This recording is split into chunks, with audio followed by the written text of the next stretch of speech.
Hello children, today let us start with the intestinal juice.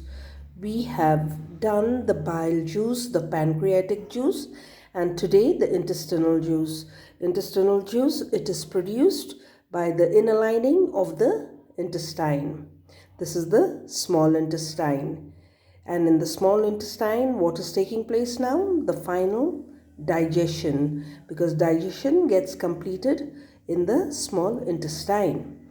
Okay, now what we can see is these are the enzymes: peptidase, maltase, sucrase, lactase, lipase. These are the enzymes that are present in the intestinal juice.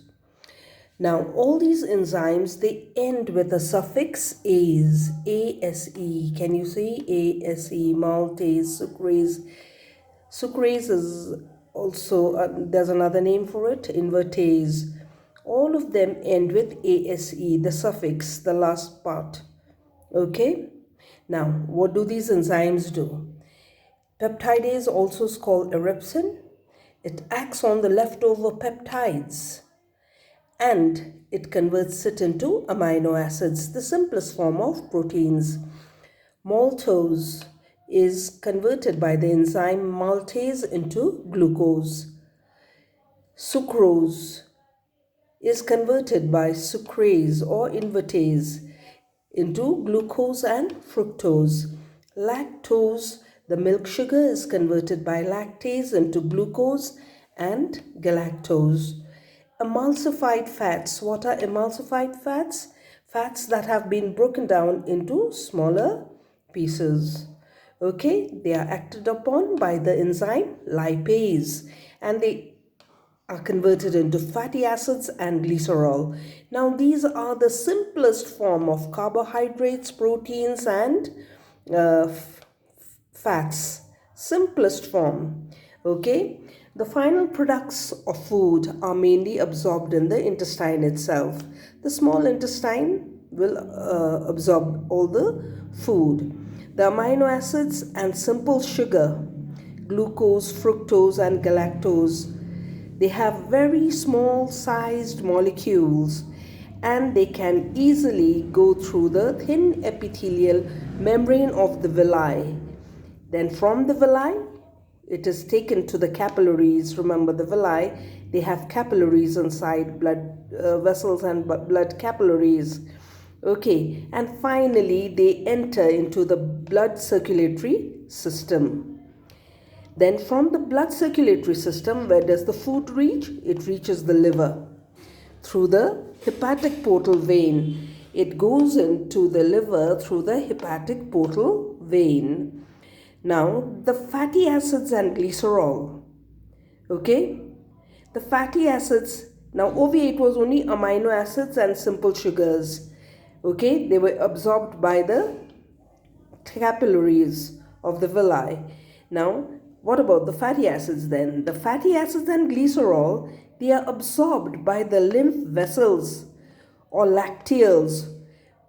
If you can picture the villi, in the center are the lacteals. They absorb the fatty acids and glycerol.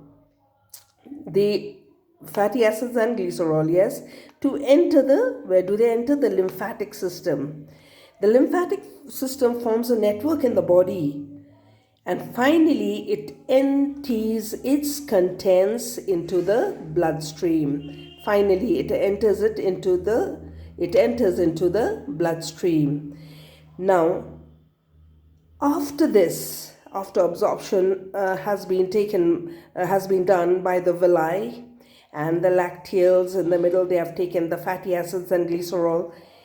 After that, the food, that it very slowly starts moving into the large intestine, the undigested food, okay, that is left over. But of course, along with it, there are also a very little amount of the food that is digested, okay, but it takes a very long time, about 4 hours, then it enters into the large intestine.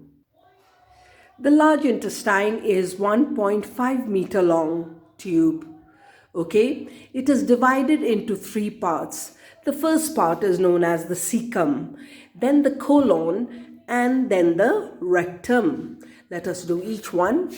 The cecum, okay, which is just next to the small intestine. Okay, it is a blind pouch, small pouch over there at the junction of the small intestine and the large intestine. It is like a small pouch, a small bag over there, and one end there is a finger-like projection.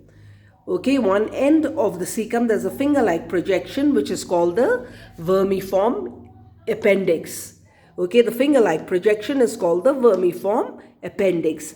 Now this vermiform appendix, when it gets inflamed, then the person suffers from appendicitis. Okay, but now vermiform appendix is considered to be a functionless organ. Okay, it used to be functional in our ancestors, but now it's no more functional. So it is called a vestigial organ. It is there, but it has no function. That's why it is called a vestigial organ.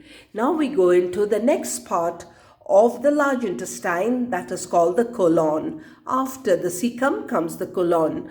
Now more than 1 meter long and broader than the ileum. Ileum was the last part of the small intestine. Now 1 meter long but broader than the ileum. It passes up the abdomen in the right side. Okay, from the right side it goes up. Okay, now this is the large intestine. Now see the colon. From the right side it goes up. This is called the ascending colon, and then it goes transverse, the transverse colon, which goes from the right side to the left side.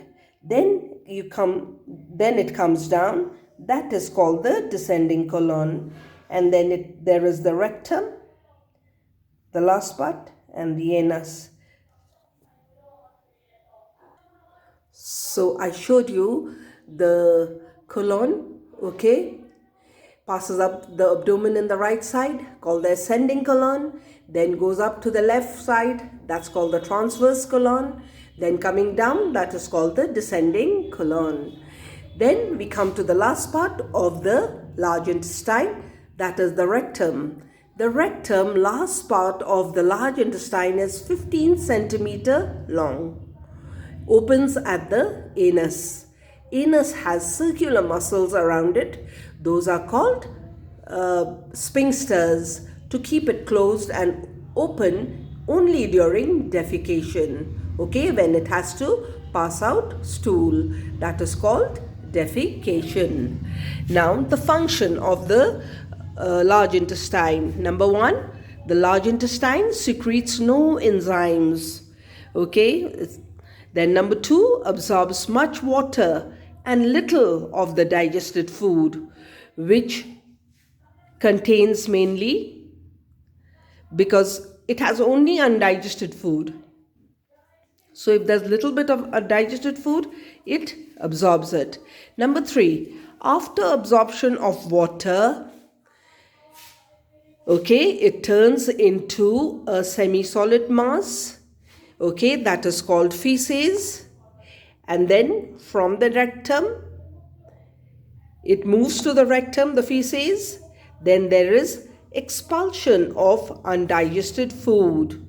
Okay, remains of the undigested food, expulsion of the undigested food or remains of the food.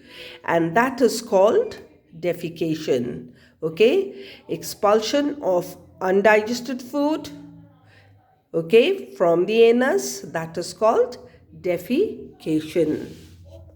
Thank you.